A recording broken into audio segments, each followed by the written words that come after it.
presentation by the engineering department on proposed code additions related to recreational pond construction on private property. And I am going to hand the baton to the head of the engineering department, Mary Harrington. Bear with me while I log in real quick.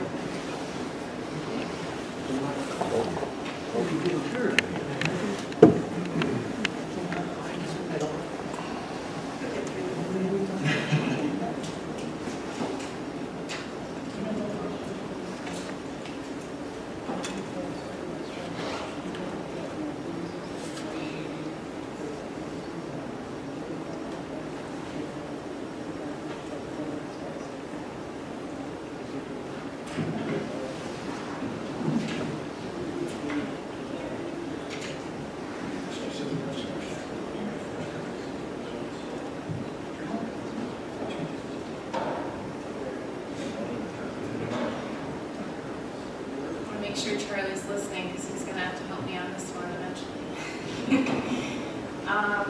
So this presentation is on proposed recreational pond code. Some background. Recreational ponds are not currently addressed in town code.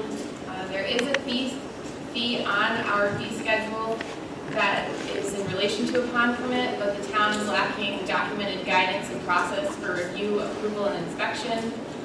Ponds constructed without research into site conditions and proper design can be unsafe for the property owner and neighbors, be unexpectedly costly and cause projects to stall or remain incomplete.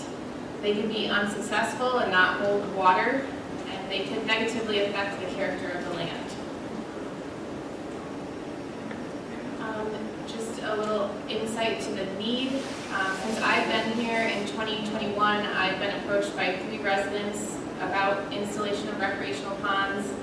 All 3 were on lots less than an acre with nearby neighbors. 2 of the sites were determined to have sandy soils and would have struggled to hold water successfully. Yet I am not sure that they've given up on their dream. And 2 were near floodways and streams. According to DEC and Army Corps of Engineers, they cannot connect to flowing water bodies. A pond cannot be constructed connecting to them. The proposed design did not adhere to professional guidance based on what the community members were suggesting, and the construction could have negatively impacted the nearby water body, given that it would have been a large excavation close to the flowing water. So in researching this, we initially reached out to Monroe County Soil and Water Conservation District. They assist municipalities in Monroe County to determine if a site is suitable for a pond. So they conduct pond feasibility studies, which is an in-office task where they go through mapping and soil surveys to determine whether the site is conducive for a pond. And then subsequently to that, if it is a recommended site, they will do on-site inspection of soils to ensure that it is appropriate in the field. And then they also consult existing pond owners on things such as stocking them with fish, reducing mosquito populations, controlling algae growth, and controlling goose populations. So they are very adept at consulting someone on pond construction, which is why we went to them. We also looked around Monroe County to see if any other towns had code on this. Penfield addressed it under land disturbance and requires a permit for any pond over 3 feet in depth. Mendon has ponds in their code, and it specifically addresses erosion and sediment control, proximity to streams, water bodies, and wetlands. And Riga also has a pond, a code for ponds that are subject to approval. And it addresses setback requirements, sizing, design requirements, health and safety, and landscaping. So some definitions that we came up with: recreational pond, any man-made body of water designed to retain water on an ongoing basis, surface area greater than or equal to 1/4 acre, and a depth of at least 8 feet. And they may not exceed 10% of overall parcel acreage. And this sizing and depth was conveyed to us from Monroe County Water Conservation District as the appropriate size to house a fish population and to retain water over time.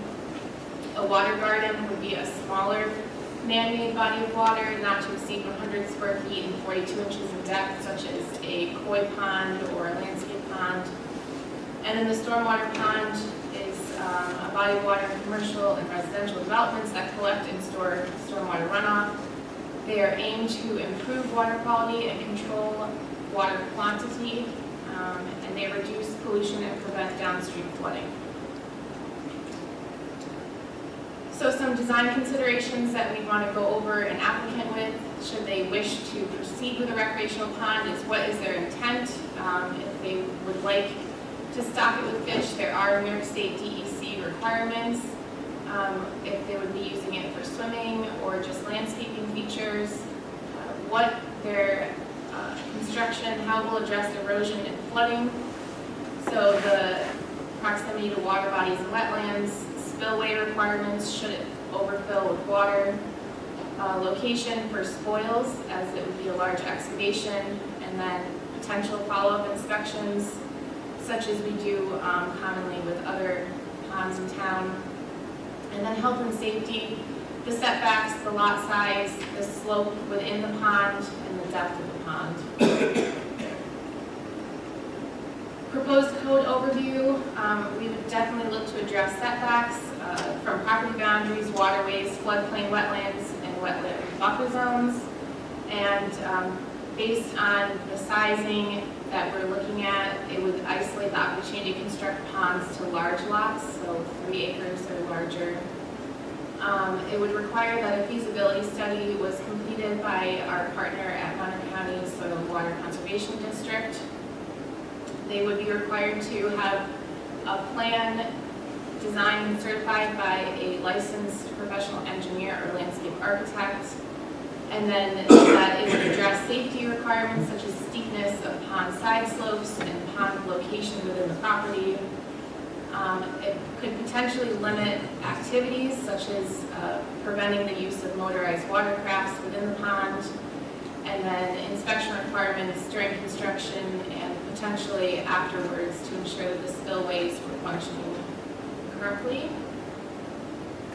And then I do want to note, per town code, applicants unable to meet the requirements that we're proposing can seek relief from the Zoning Board of Appeals.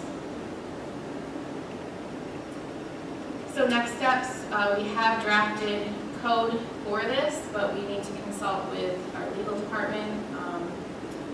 And then we would head into adoption of the code, which would include public hearing and town board resolution, and then internally formalize the process and documentation for these. So that is my overview of recreational pond code. Mary, I got a question, and I apologize, because we would have been on probably the first slide. Did you define recreational pond as, I mean, obviously it's not a detention or natural pond. Right, so a man-made pond, and then we had a size of at least a 1/4 acre with a depth of 8 feet is what the recommended. But it would obviously exclude retention and detention. Right, correct. Right. Did you put up a definition, or? I did, yes. Okay, I'm sorry. Which can All right, definitely that's fine, I'll look at that. be tweaked based on your counsel. And are we looking to doing it with water gardens? I haven't thought about whether that would be a permit requirement or not. Doesn't really seem to apply. Yeah, I don't think that one's as critical, just given the smaller scale of it. And why would pop? Yeah, they're cool when people put those in. And I don't see us looking to consult on that and permit that, but.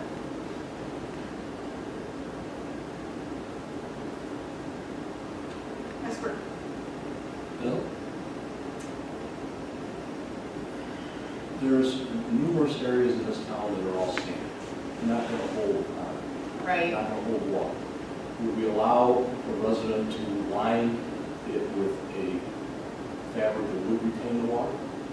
Yeah, that is a common practice to take clay or something to line the bottom of the pond. I don't know that we'd be opposed to that as long as the engineering supports that it would work. Thank you. I would think at the end that anyone who wants to put that kind of money into putting a pond underground would appreciate the guidance so that it was successful. Right. Yeah. I'm just still blown away that 3 times since you've been the town engineer, on under 1 acre properties, people have asked about the recreational property. That's very interesting. And I want to just make sure, obviously, what was the rule about greater than or equal to 1/4 acre and 8 feet deep? Is that that definition, does that come from the Monroe County? Yes. Where's that come from? Yeah, so that was the sizing that they said would be required to support healthy fish population and to Okay. also be large enough to hold water and not dry out commonly, to be able to fluctuate. I got you, because, you know, and you said it later on, look, if it's gotta be greater than or equal to 1/4 acre, well, this is a large lot. It's 3 acres, in 10%, it can't be less than 10%? Greater than 10%. It can't be greater than 10%. Well, even on a 3 So maybe acre large it's lot, 40. 10% of it is a 0.3 acres, which gets you to your greater than or equal to 1/4 acre. But he's saying that we So would it's have, like 2.5 acres, like, right? I mean, we would have latitude as a town on how to write the parameters of a recreational pond. Right, and then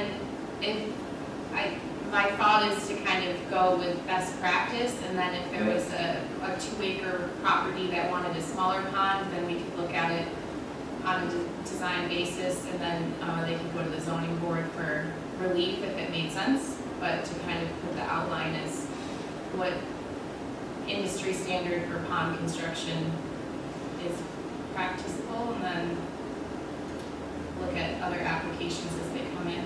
I don't expect to get 10 pond applications this year, but I just noticed that this was lacking in our town code and just process internally, so that's why I'm bringing it here today. So you'd be limiting it to districts with large lot or greater size residential, and probably look at the other districts and see if it's going to be permitted or not.